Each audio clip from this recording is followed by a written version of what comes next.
All right, everybody. Today we are going to be doing another requested cycle video. This time, the normal cycle with heavy soil. So, have a typical load here, just about half of my weekly laundry. I'm hoping that this isn't going to be too much clothing, so that it'll be easy for you guys to see what's going on. Same ordeal. There was baking soda in there, the clear liquid detergent, and white distilled vinegar in the detergent and softener compartments, respectively.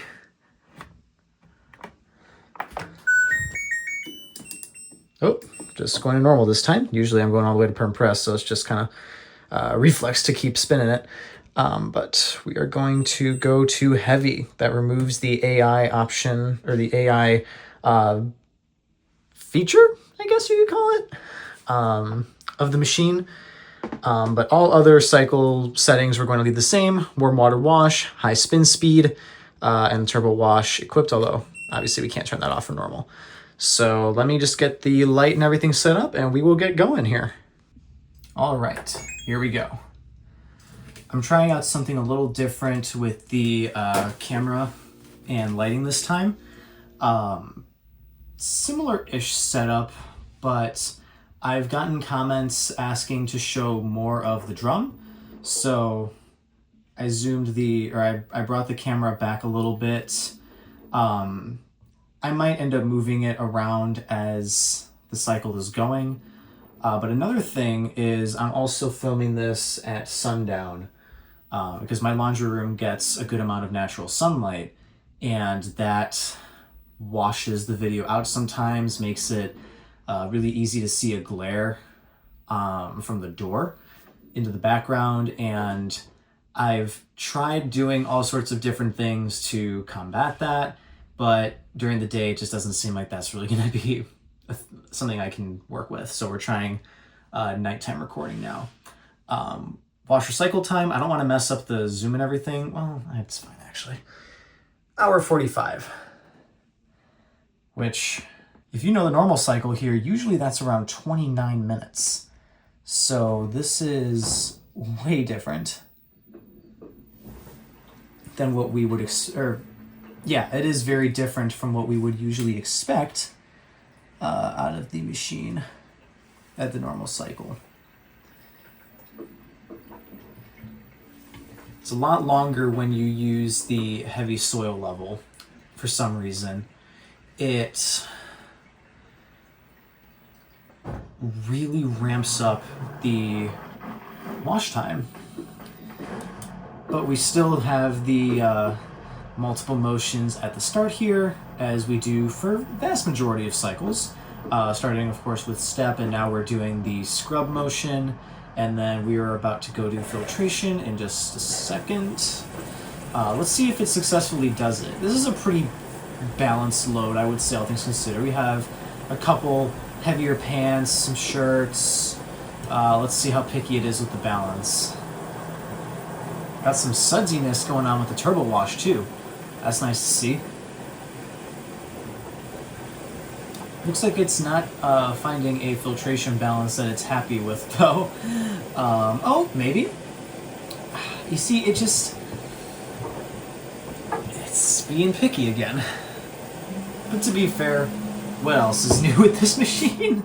If I'm being so real. I'm gonna try angling the light just a little bit more so we can see the inside there. Now with the washer using warm water, there is going to be some steaminess that, or some fogging up that I'm not really going to be able to do a whole lot about, but it's looking right now like the way that I have it set up, where we have the light going in at the top like usual, but most importantly the natural light, like it's getting darker outside, so we don't have as much glare. Which, I mean, yeah, just looking right now from what I'm seeing from the camera, it's looking pretty clear. And I'm hoping that this also shows you guys a good amount of the drum as well. I've seen other people who make videos of their front load washers a lot of times they'll zoom out so much so that you see like the outside of the machine, like the border, the cabinet in the front and stuff like that. Oh, we're doing filtration now? Okay, so it was able to find a balance. It just needed to play around with it a little bit, I guess. But anyway, as I was saying about the framing of everything, those other videos that I see, it's the focus of the video, which is, of course, what's going on in the drum, does not take up a lot of the frame, which I was trying to do differently.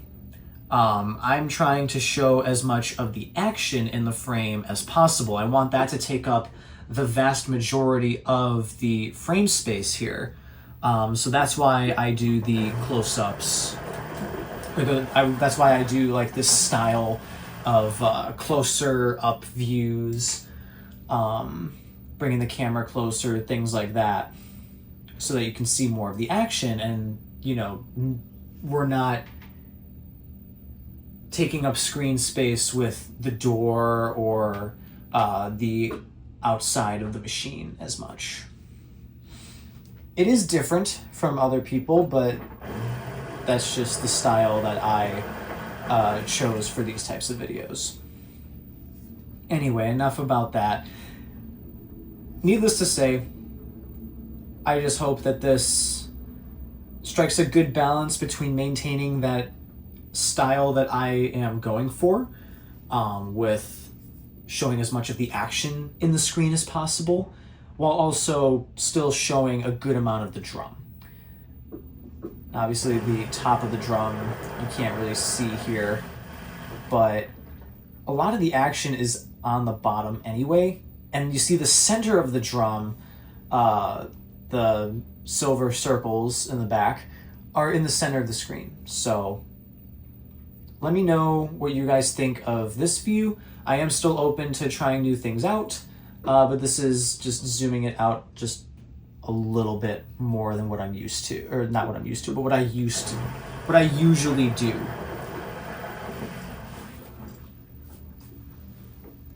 I suppose I could also try. Well, thing is, I also need to make sure that the camera is able to stay in focus. And if I go too far, because the door is tinted, it might lose focus, which I obviously do not want to happen.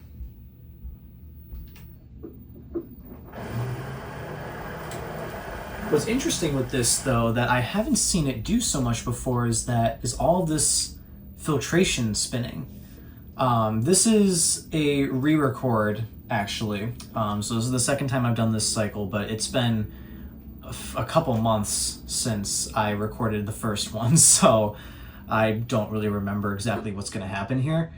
But I definitely don't remember it using the filtration motion nearly as much as it is now. And while it's not the most interesting of the 6 motions, I do find it to be more entertaining, at least, than just the traditional tumble motion that, you know, you would expect out of a washer cycle. Now, I feel like this would be a lot more effective if the washer did use more water in the normal cycle. A lot of people I've seen criticize the amount of water the machine uses for the normal cycle. And I do agree to an extent that the machine could stand to use a bit more water in the normal cycle, especially for a wash motion like this. You know, it only makes sense. Like the filtration wash motion is designed to be used with a lot of water, from my understanding. And I'll actually dive more into this later. I want to go in more in depth on what the different wash motions do in this video, so we will talk about that at some point before the cycle is done.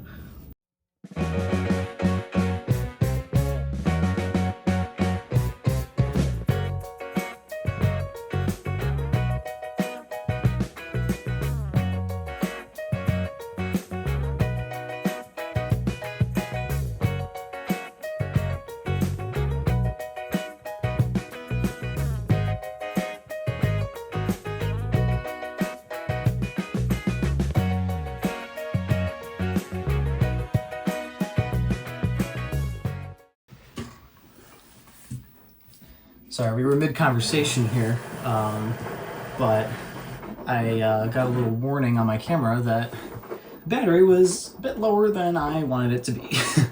And we still have an hour and 32 minutes left. Yeah, there's no way that my camera would have had enough battery to film this entire thing.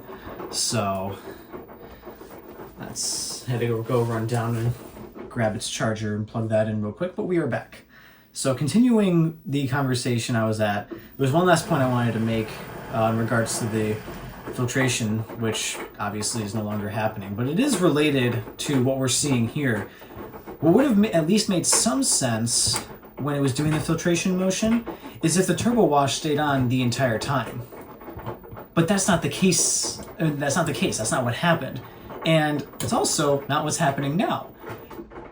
This is a behavior of this washer that I've never understood, is why when it starts a new phase of tumbling, or it didn't even, right there, you heard the pump turn on for less than a second. What was even the point? You turn it on for a second and then nothing happens. Or you turn it on for like, I don't know, 2 or 3 seconds and you get like, I don't know, maybe a quarter cup of water out of each one flowing through. If you're gonna have the turbo wash nozzles, let them run. And this isn't something exclusive to this cycle either. It's something that I've observed numerous times with all sorts of cycles on this machine. I mean, just look back at my catalog right now of videos, and I think I have, actually I can double check the exact amount, but I know I have a good amount of videos of this machine right now. My guess, I'm going to make an estimate here, 24. That's going to be my guess for how many are exclusively, like I've done 24 demos posted as of now of this machine. Ooh, I was spot on, 24. 24 videos in the playlist as of now.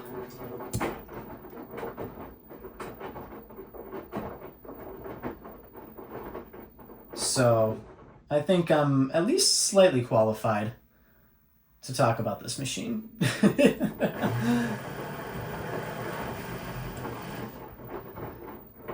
Anyway, what was I talking about? Oh yeah, why the turbo wash doesn't run during the wash stage. It's very active in the rinse usually, but not so much in the wash. And we have it's turbo wash. It literally has the word wash in the name. So why it's largely absent from the wash cycle is beyond me.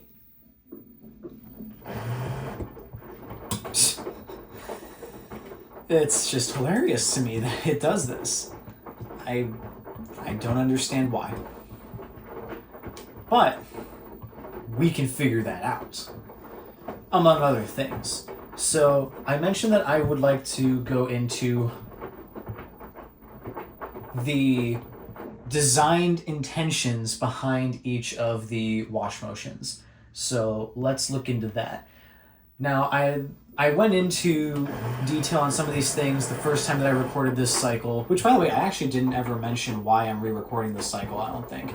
So the reason I'm re-recording it is because the video just came out like garbage. It was the worst one I had ever seen. You know, and I will admit the glare and other mostly the glare in some of the other demos of this machine were not great. It was obvious in the videos, but if you didn't focus on it, it wasn't there.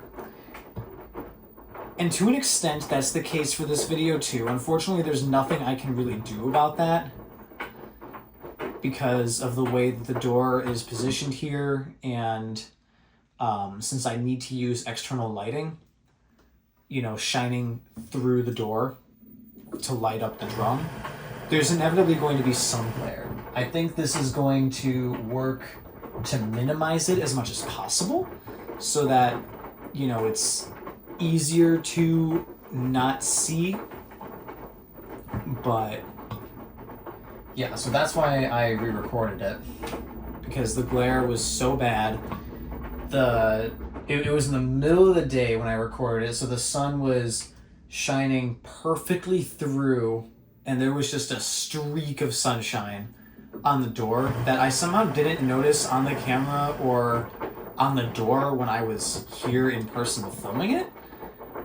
But nevertheless, I was going back to edit the footage, and I was like, I can't post this. It was really bad. So I decided to redo that. But anyway, back on to the main topic here, which is the different wash motions.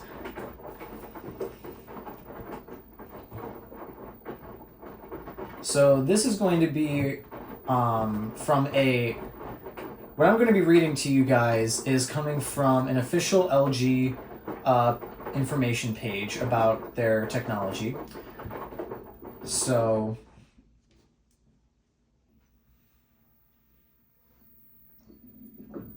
they kind of have a bit of a header here.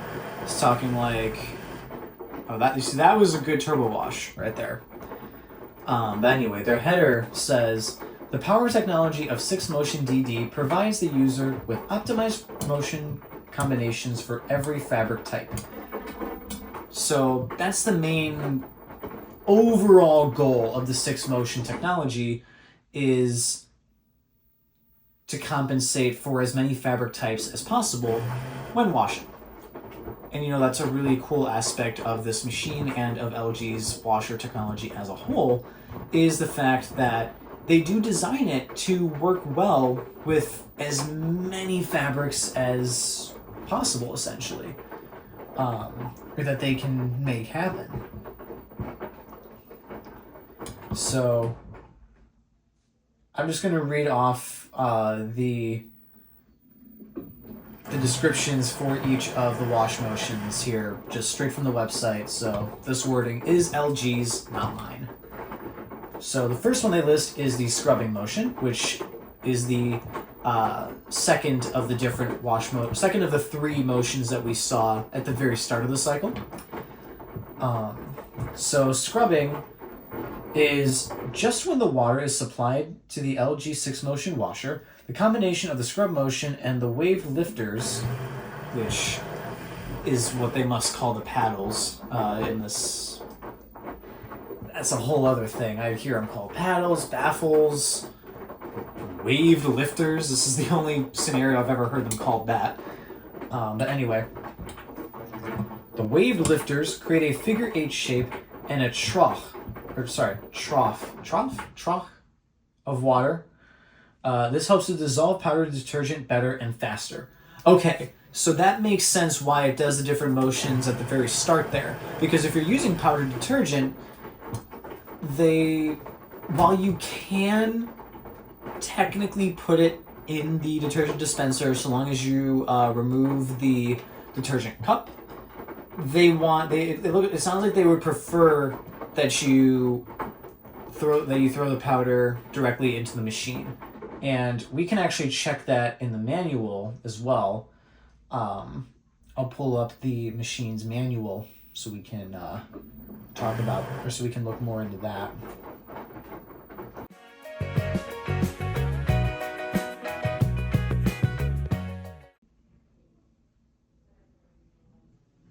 Yeah, make sure you remove the liquid detergent cup.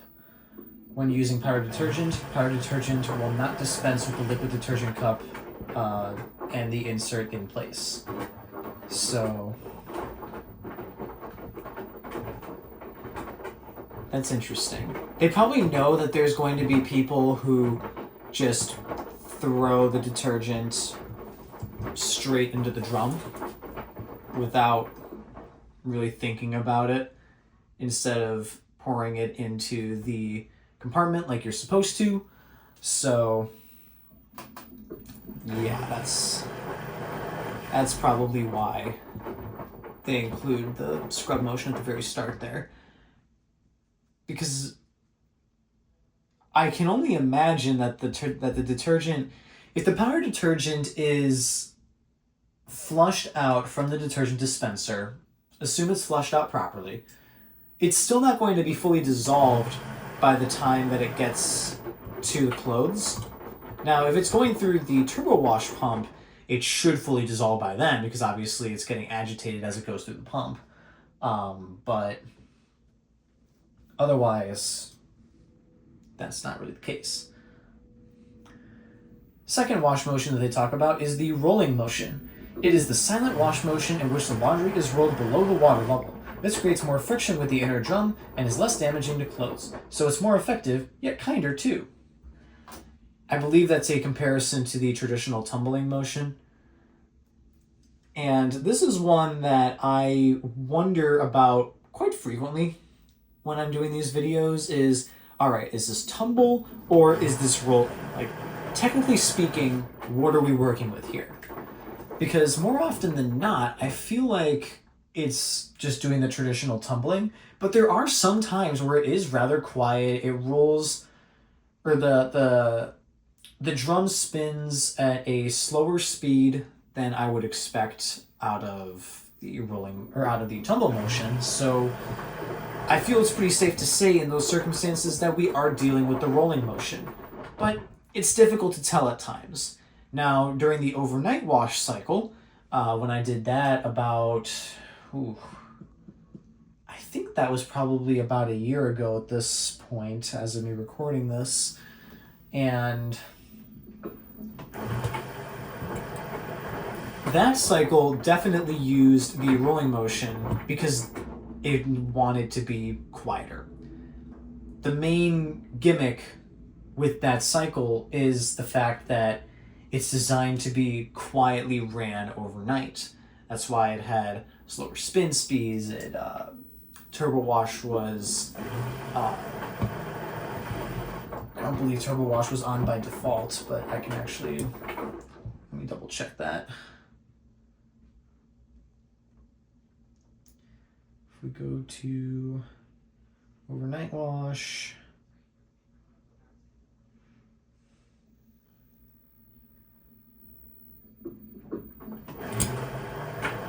yeah, so turbo wash was not on in that cycle. Which makes sense because turbo wash is a bit loud. You know, the pump is not necessarily the quietest. So that makes sense. The third motion they talk about is the stepping motion, which is the first of the 3 starter motions that we saw.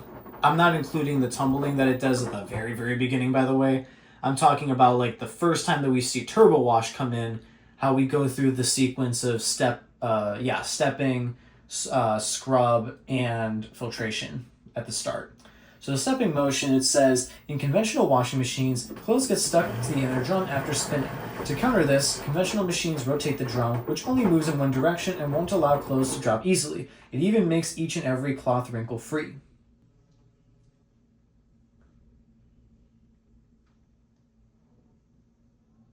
That's some weird phrasing there. It goes from like one thing, talking about how other washers don't do things great, with one aspect being that the clothes get stuck to the drum, to then being like, oh, and by the way, this makes it, or by the way, the stepping motion makes everything wrinkle-free. But the way that they phrased it, it almost, like, it reads as if what the other washers are doing poorly results in wrinkle-free clothing. Obviously, I know that's not what they intended, but just something, that's how I interpreted it, at least at the start here. Now, that's not what this machine uses it for. Now, let me just clarify here. This page that I'm reading off of that describes what the different wash motions do does not say that it's specifically for this machine. In fact, this article came out in 2020, the one that I'm reading. So it is a bit old at this point. When did this machine come out, actually?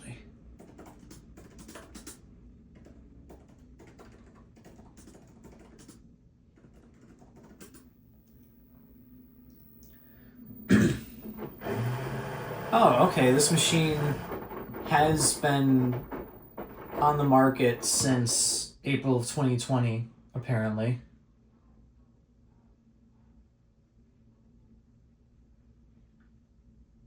But why do they say that it has been discontinued? To be fair, that was just Gemini being like, oh, by the way, this washer is discontinued. But, like, is it? I don't think it is. Because if that was the case, then why are these still being sold? See, that goes to show you that you can't trust everything AI tells you.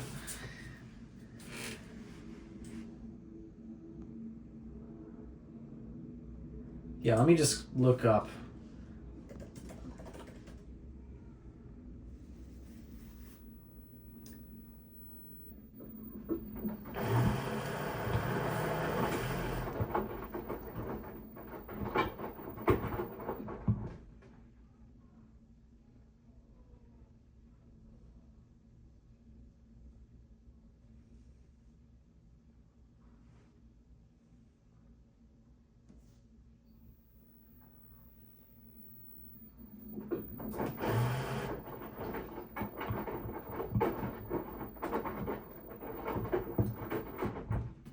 It's weird. On their website, I'm only seeing 3 front-load washer options available, and none of them are this machine.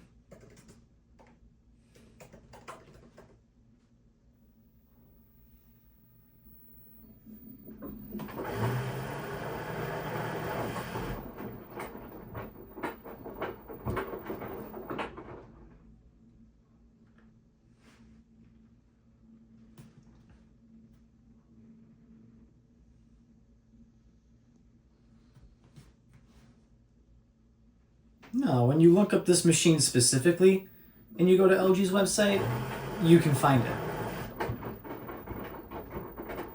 So maybe it's a slightly different version, but it says that it's the same model number. So yeah, I don't know. This does seem to be sort of LG's flagship washer right now. Like when you look up LG washer, it's either this one or the new 5000 series with the smart dial, which I really hope that does not become the new standard. I do not like the way those machines look. I much prefer the look of these machines. But anyway, I keep getting off track here. Back to the way that they describe the stepping motion. It doesn't use it at the end of the cycle after the spin stages like it claims to do here. You know, that it would be cool to see if they did that, but instead this machine does exactly what the other machine, or what LG criticizes the other washers of doing, which is just rotate in one direction, tumbling for a little bit, stopping, and then switching again. That's what other machines do, what machines have done for decades. Like my grandparents' Kenmore Elite HE4T, the Whirlpool Duet rebrand, did that at the end of every cycle, which was better than what this thing does. I can almost guarantee you that at the end of this cycle, we're not going to get any sort of motion after the spin stage. The closer is going to stay at the end of the sides of the drum. It's not going to do anything. And you know, what's the point of that? Genuinely, what is the point?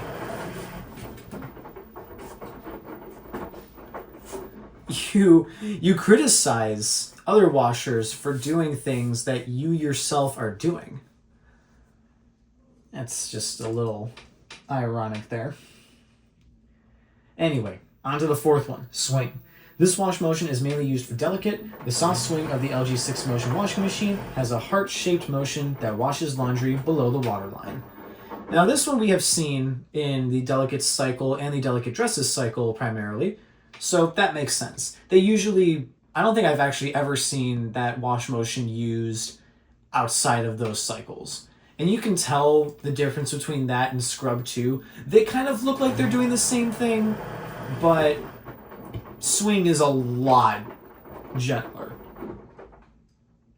And then 5, we have Tumble. Tumble motion is the standard turn washing machine motion. It's the one that we've been seeing now, the one that pretty much every front loader in existence does. Yeah, nothing really special to say about that. And then lastly, we have filtration, which is, quote, a combination of spinning and spray from the water shower forms the filtration motion. This motion soaks the laundry faster and more evenly. The action of rotating the drum and stopping repeatedly in the LG6 motion washing machine prevents wrinkles. So that's interesting that they call it that they claim that it is used as a wrinkle prevention measure. But what they point out here is that the machine should be creating a water shower, which I can only assume refers to when the turbo wash pumps are on. That when the clothes are stuck along the sides of the drum, then the water shower does soak the clothes much faster. And that's what I was saying earlier too, was that it would make a lot of sense if that's what the machine did, but it doesn't do that. So I don't get it.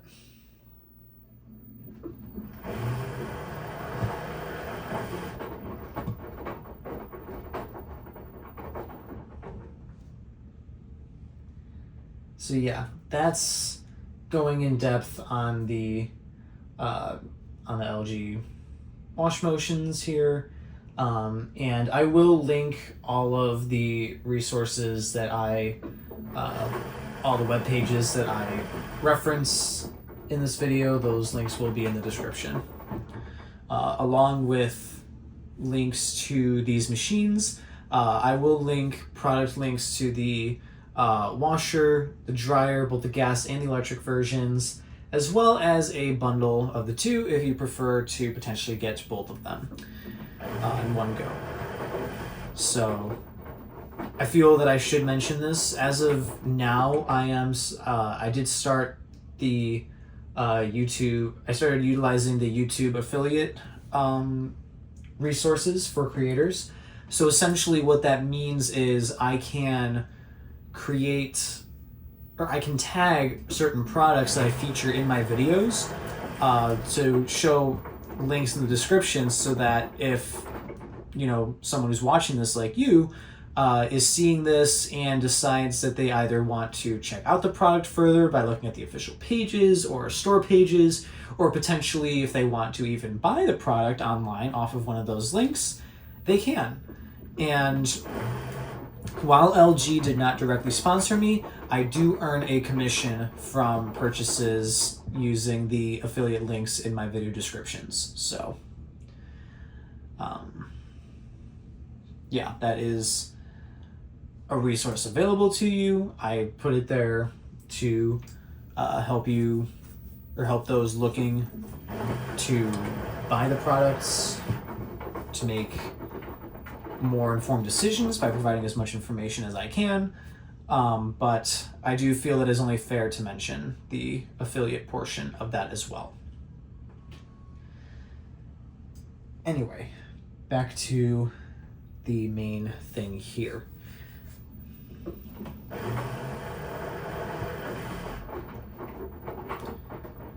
What I am curious about, that they talk about the powder detergents dissolving, I'm wondering if this machine, not this machine, but like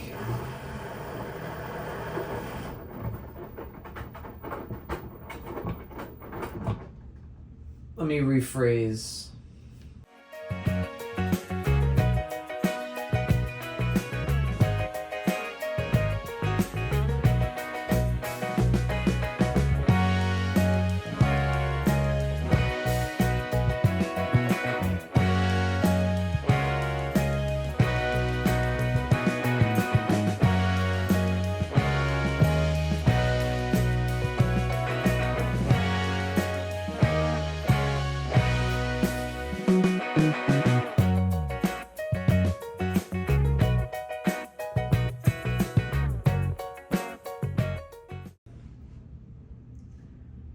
one of the things about one of the items in this load is you probably couldn't see it because, well, it's kind of like the clothes are pretty dark in there.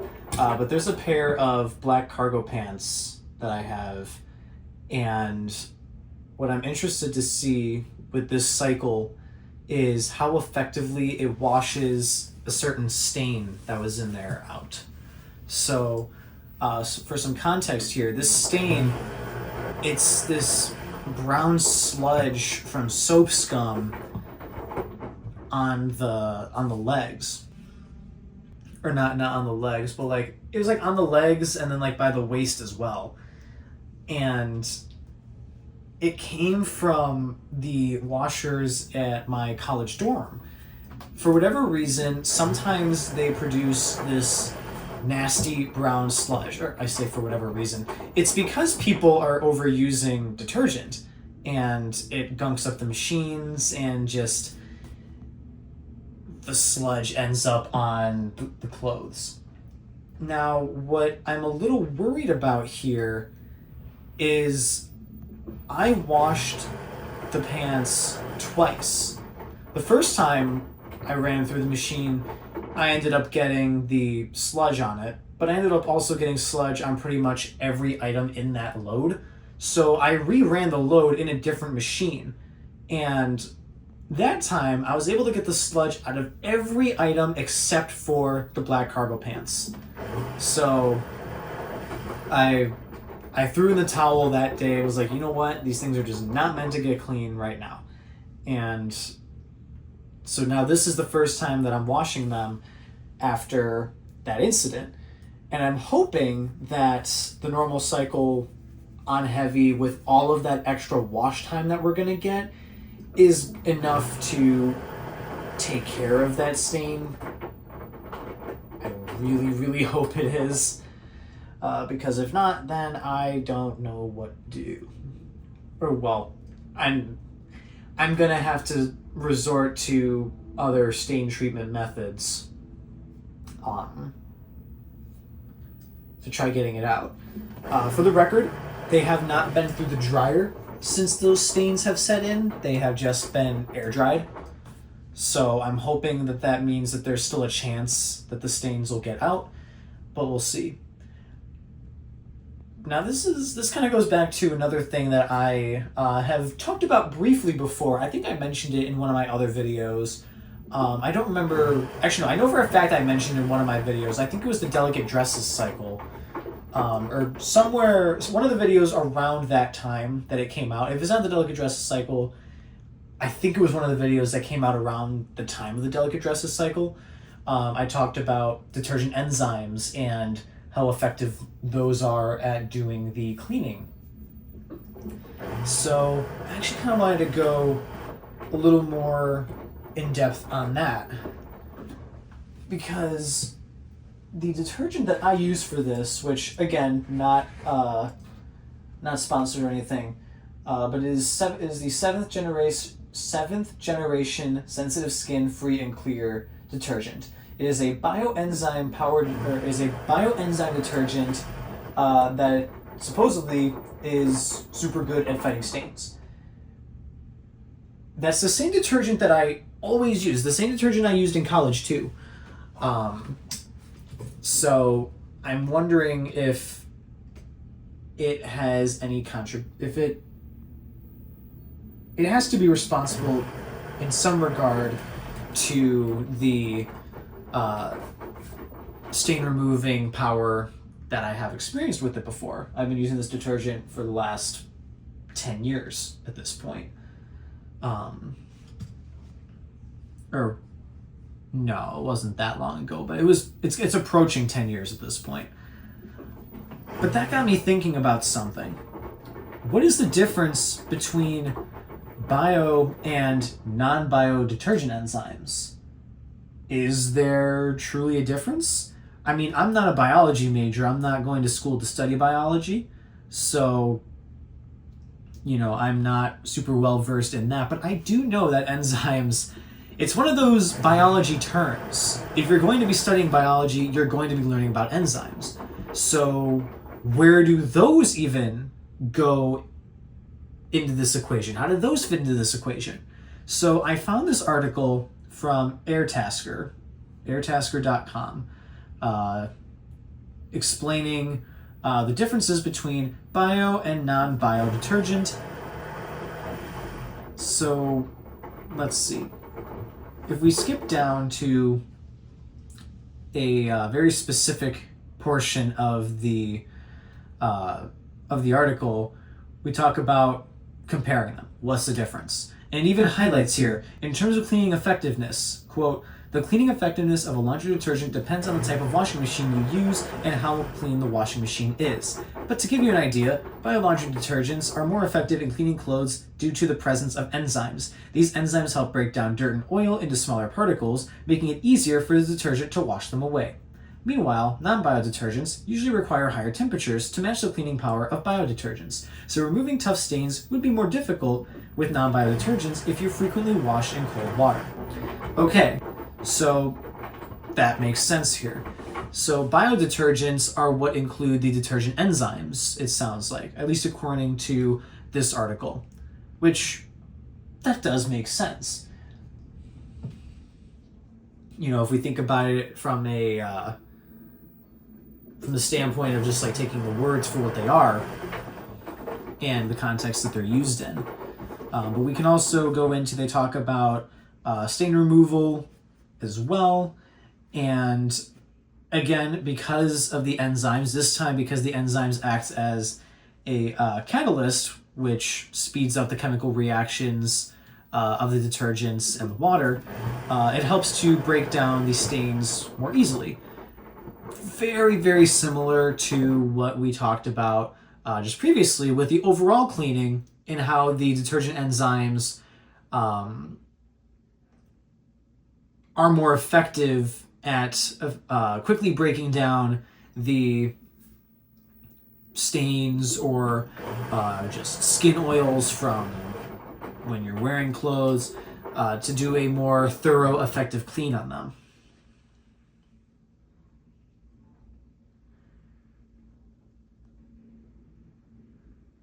Now, if we look specifically at, I'm curious now, they have a section here explaining like what each of them are individually as well.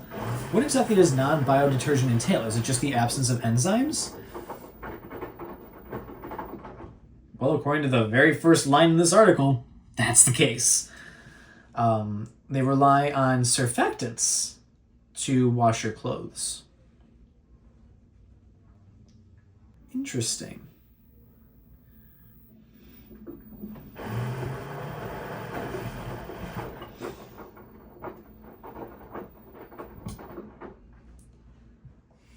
So why would you potentially buy non-bio detergent as opposed to bio detergent if the enzymes truly are more effective at overall cleaning?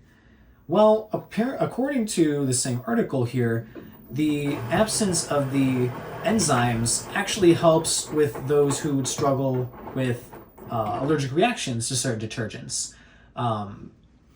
What's funny about that, though, is that this detergent, the 7th generation one that I'm using, claims to be for sensitive skin, yet it is still a enzyme detergent. So it probably comes down to what type of enzymes that the company is using, and the other chemical formulas involved in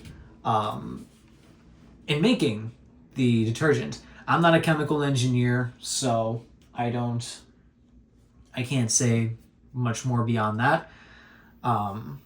But just from a basic standpoint here, it seems that that's my hypothesis anyway about why overall enzymes, the absence of enzymes is generally safer for hypoallergenic people, is what it seems.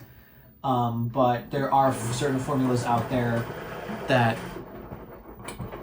are largely safe for those that struggle with the type of allergic reactions that you might get from certain detergents, while still having the enzyme boosting capabilities in terms of cleaning. So yeah, that seems to be what the main difference here is.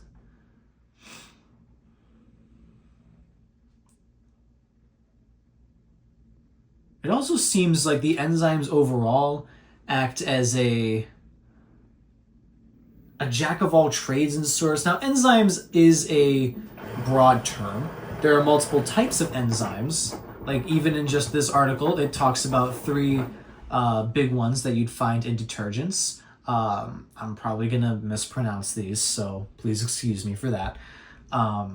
We have amylase, protease, and lipase are the main three that you can find in detergents. So, and they each have different purposes as well, targeting specific types of stains. But in addition to just covering the stain aspect of it, they do also help in breaking down breaking down the odor-causing bacteria.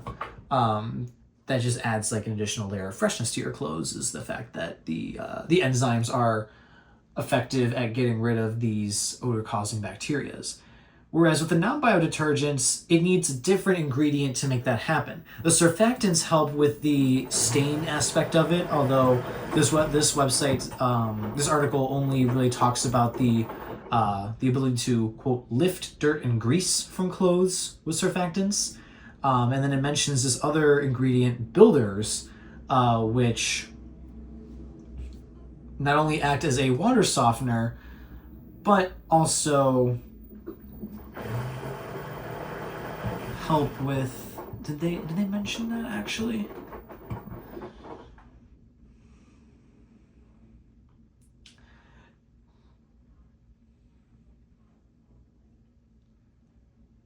No, they do not mention that actually. I originally thought I read in here that the builders are also what contribute to eliminating the odors here, but they don't specify that in this article. So that's something to take into consideration here. It looks like, okay, so it says here that non-bio detergents typically require higher temperatures to be as effective as bio detergents. So that leads me to believe that non-bio detergents more rely on heat and the duration of the wash cycle to act as a sort of disinfectant, to give the machine enough time to kill off those bacteria, to give the detergent enough time to work along with the machine to kill off those bacteria, as opposed to the enzymes themselves taking care of that job. I'm going to look more into that actually here.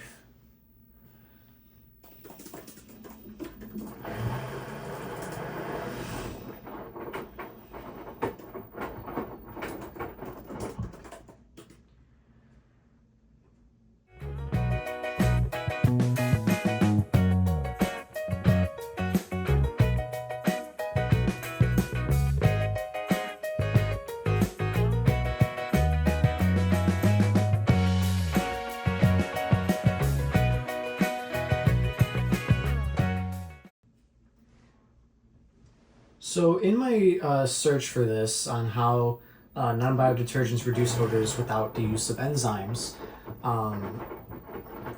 Gemini claims that it's because the detergents are able to physically lift the odor-causing bacteria and oils out of fabrics, rather than breaking them down with the proteins and the enzymes. Now, I checked the sources that it used to come up with this response, and I'm not seeing anything about that, so I'm not exactly sure where it drew that conclusion from.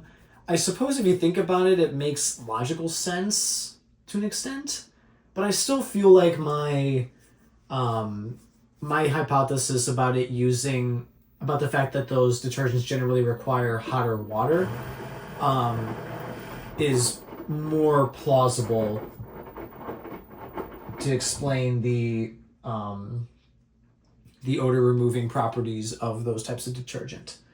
Because other sources that I was looking at do mention that as well. They don't mention specifically about the odor removing properties of it, but they do mention that, non-bio detergents do generally require the use of hotter water to be as effective as enzyme detergents. So there's that.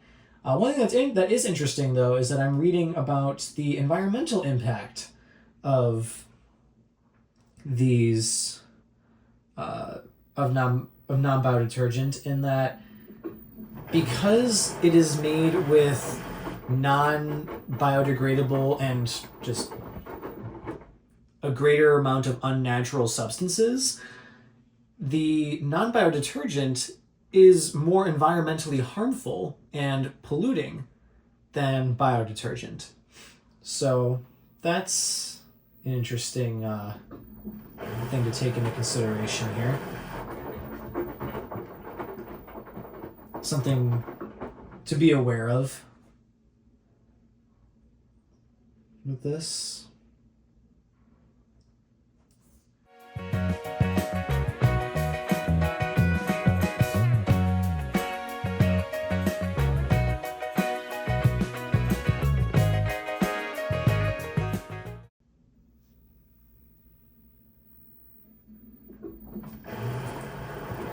Yes, so that link, I just emailed it to myself to make sure I put it in. That link that I just shared, or that I was talking about, also has a chart at the bottom, which provides a more direct comparison between the two types of detergents for quick access. In addition to going in depth on a bunch of different categories to compare them, with subcategories as well, talking about, like, for example, if we look at the environmental and health impact section of it, it compares the two. We have things talked about the enzyme-based detergents, like the biodegradability, the cold wash compatibility, and hypoallergenic properties. And then in that same category of the environmental impact, or environmental and health impact, under traditional detergents, it talks about the pollution and chemical residues. This website definitely seems more pro biodetergents because it seems to mostly be highlighting the negative aspects of non-biodetergent. But then again, that could also be because it seems as though there are more benefits to using biodetergent as opposed to non-bio. So another thing to keep in mind with that.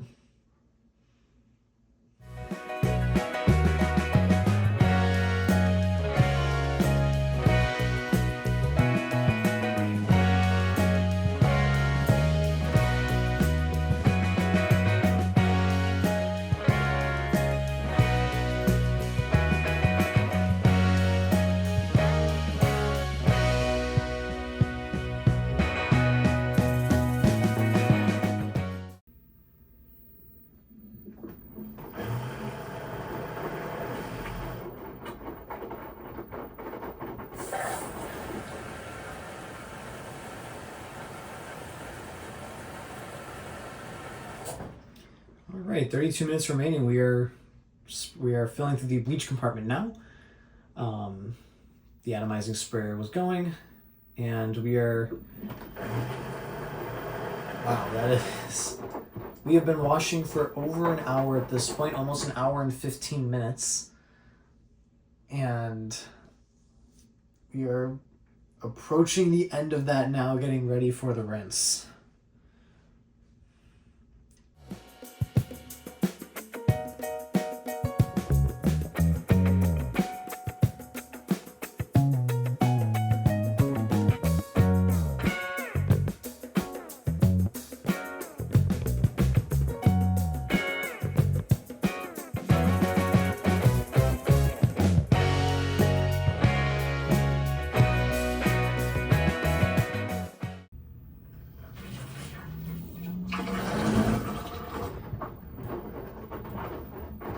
Wow. 27 minutes remaining. And there is barely any water draining. Barely any water. Oh man, I really, really hope that that stain is gonna come out of the cargo pants. Because yikes.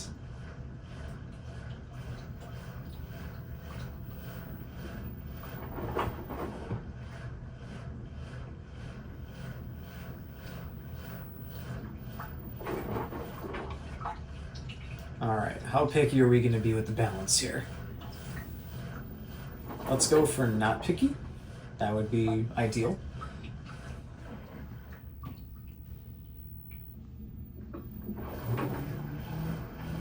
But I know not to get too greedy with what I ask for with this thing.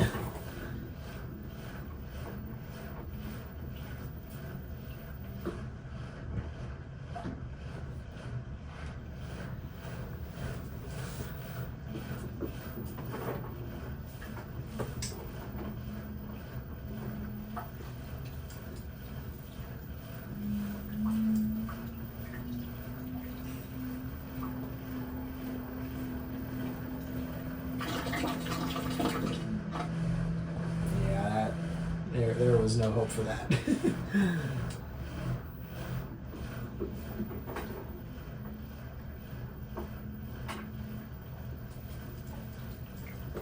Nope.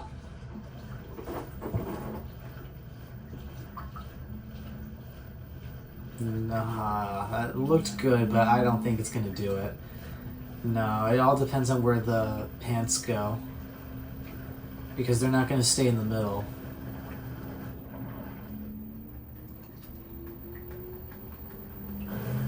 Oh? We're going through with it? I think it is.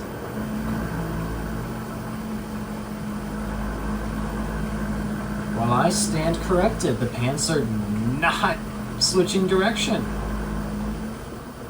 They're not just gonna fling off to one side. They're staying in the middle. Okay.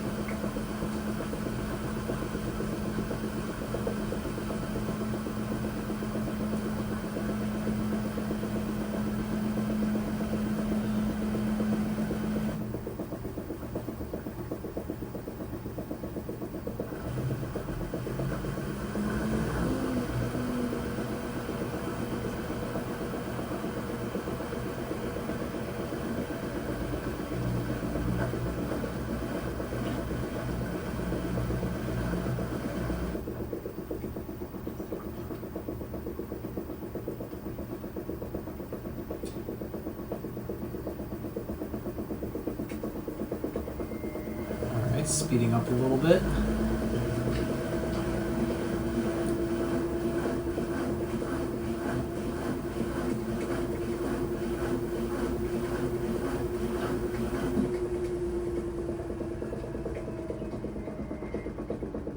Now let's see if we're going to do filtration for as we enter the rinse here.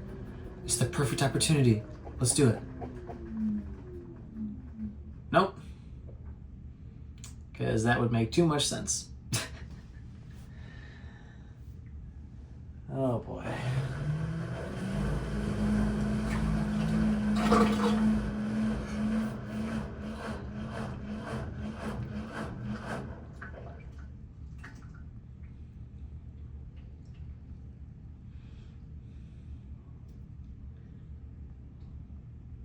"21 minutes remaining." And we've been filming for an hour and 24 minutes at this point. You see, this is something I don't understand about this machine. And I think this is becoming a trend with modern washers as a whole. The extra heavy, or like the heaviest soil option available on the normal cycle is way longer than the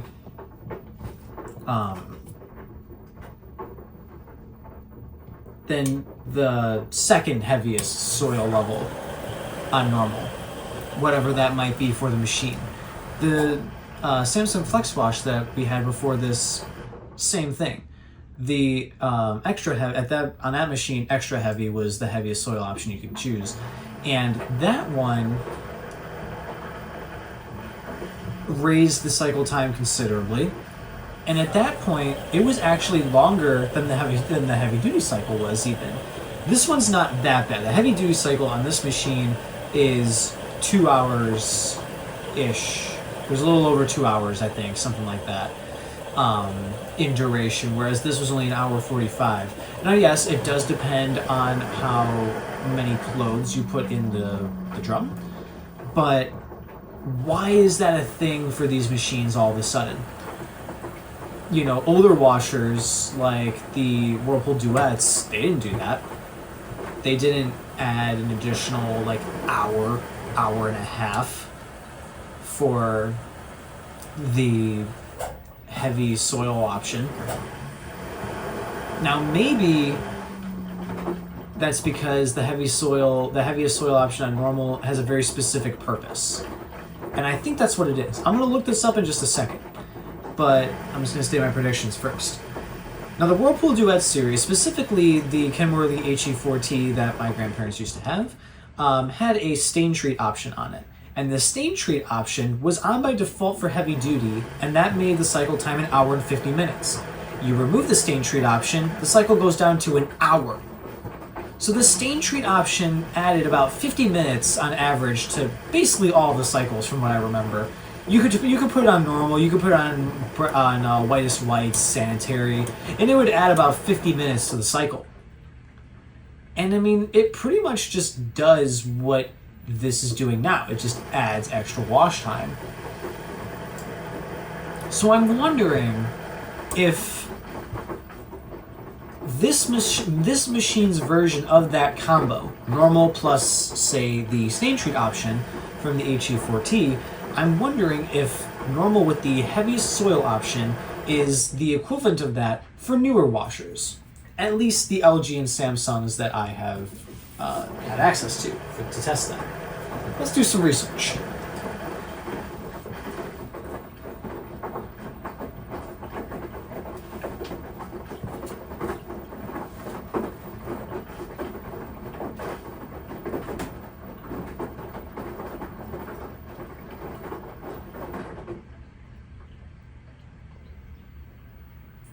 So I'm going to LG's page that explains what the cycles do. So, alright, so this is not perfectly up to date to match this exact machine. It's more of an overall type thing. But we're going to go to Cotton Normal. That's basically what this was. On washers before this model, Cotton/normal was essentially what normal was on those machines. So, used for cotton, linen, towels, shirts, jeans, and mixed loads. Oh wait, I just realized they do have a normal, they have a normal cycle listed on here. Used for mixed fabrics, mixed fabrics loads, work clothes, jeans, and shirts. Okay, so typical everyday clothing. Makes sense. And doesn't specify exactly the extra heavy option, but let's compare this to heavy duty, which just says used for heavily soiled cotton fabrics. Cool. I'm going to look up here just to see what I can find about why the normal cycle is way longer on the heavy soil option than others.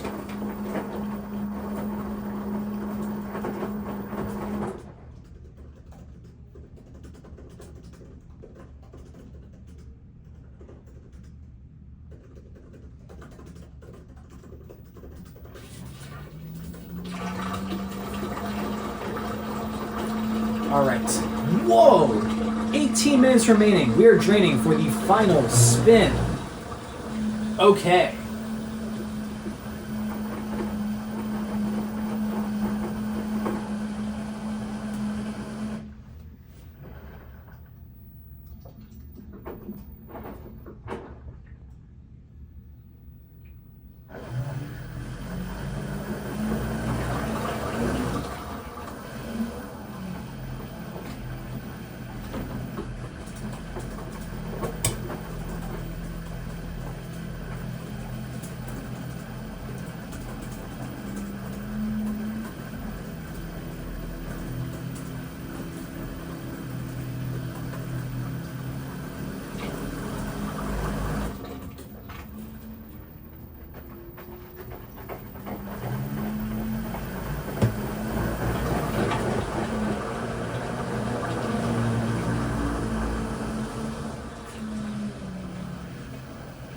So there's no direct sources on this that I'm finding here.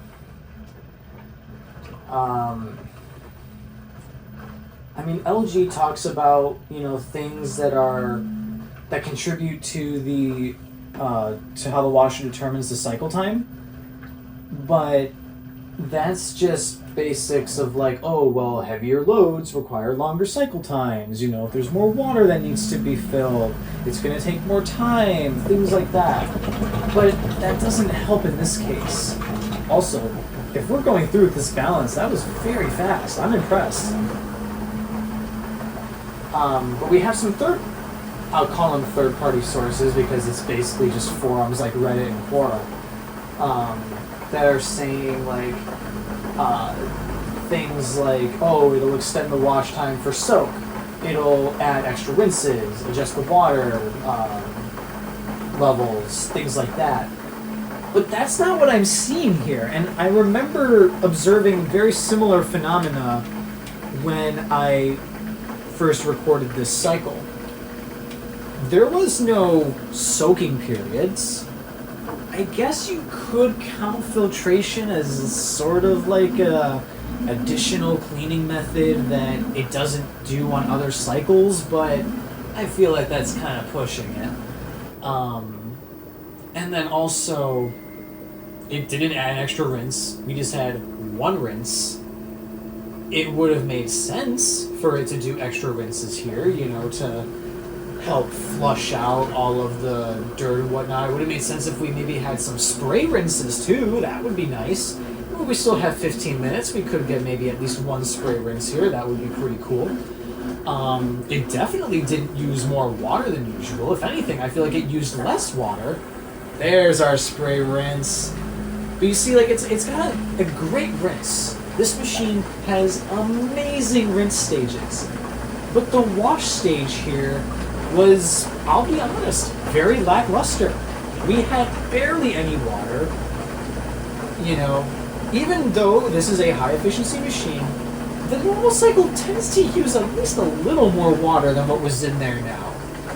And again, I'm judging that based off of, oh, well, I didn't hear a whole lot of water coming out when it was draining, but still, there wasn't a whole lot of water in there, clearly.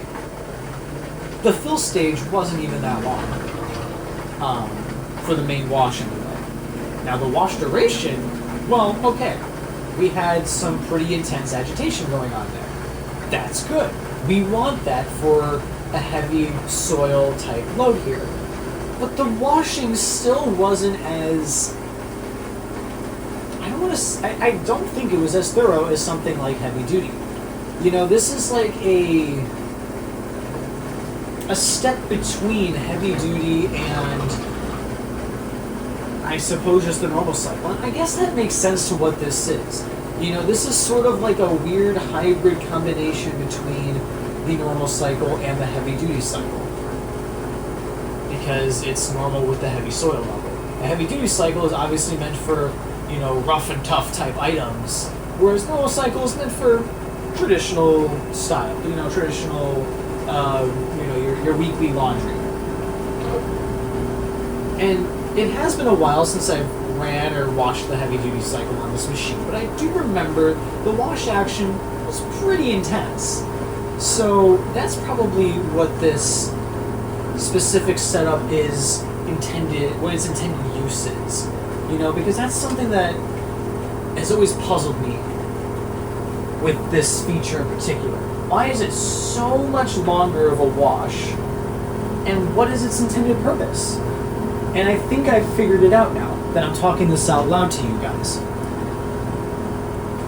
This specific combination of options was designed for those that wanted a heavy-duty-esque wash. You know, similar quality to heavy-duty, but not as aggressive. For certain clothing, that makes a ton of sense. Do you really want to put your well, maybe not delicate, but your cotton shirts on heavy-duty?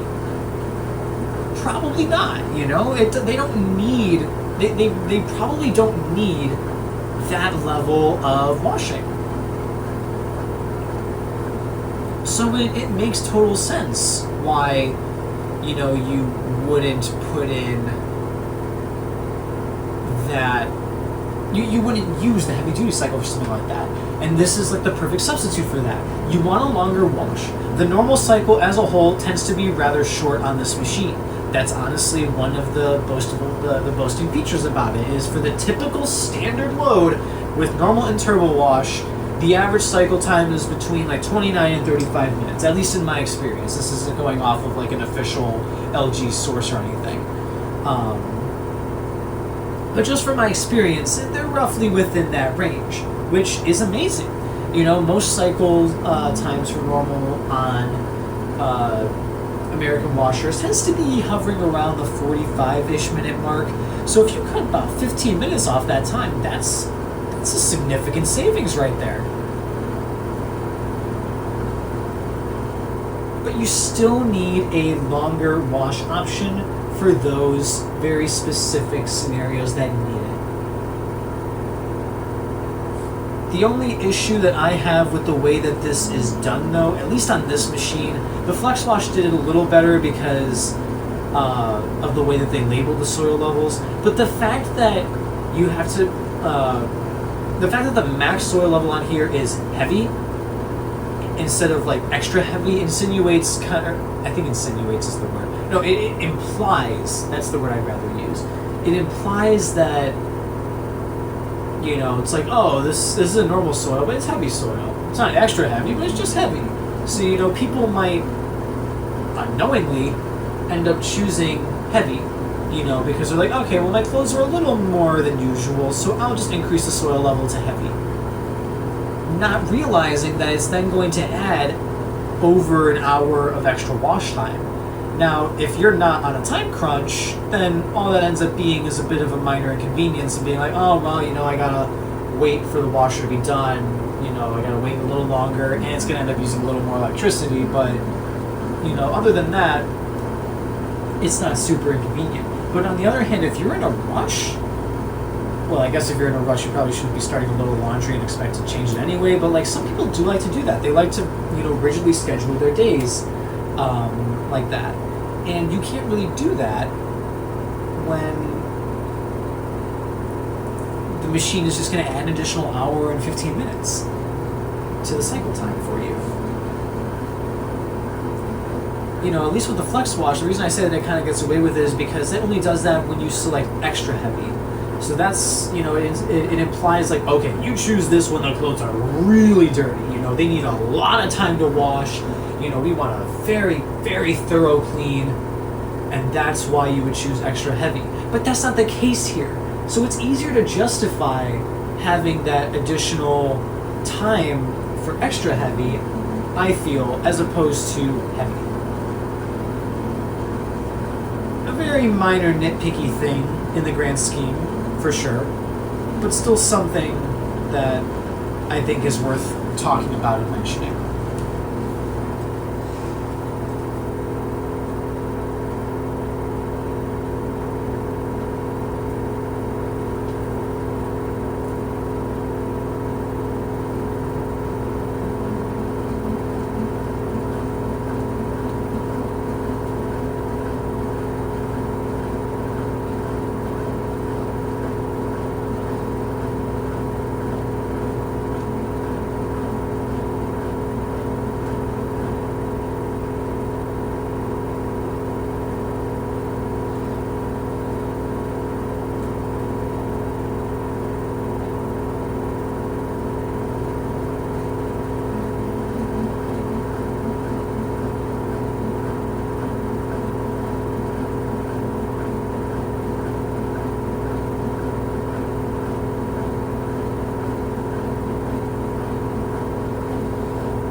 final spin is heavy-duty-esque with how long it is. I don't know what it is about like the heavy soil, intense wash cycles. They tend to always have longer final spin times.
Wow, I was wrong.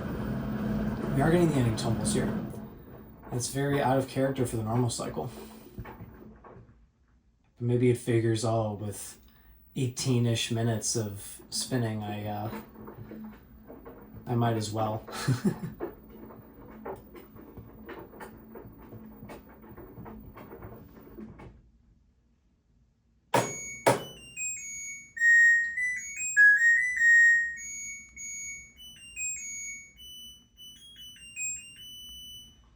Let's take a look at how much energy this thing used. It stayed pretty true to its time, though. I must admit, it was pretty accurate to its time. 152 watt hours of energy. That's a lot more than we would typically see on normal, but this is also a very unusual normal cycle. All things considered, it doesn't seem like it used that much energy. I totally thought it was going to use more than it did, especially with the really long final spins. Usually those tend to really ramp up the amount of energy that it uses, but I think a large part of it was because the turbo wash wasn't going for as long as it was, or as long as it does in other cycles. So there's that aspect of it. It definitely uses more energy than the other cycles, but not a energy vampire by any means. I mean, looks pretty good. Let's check the pants here. Those are right at the front. Let's see. The stains were primarily in the back.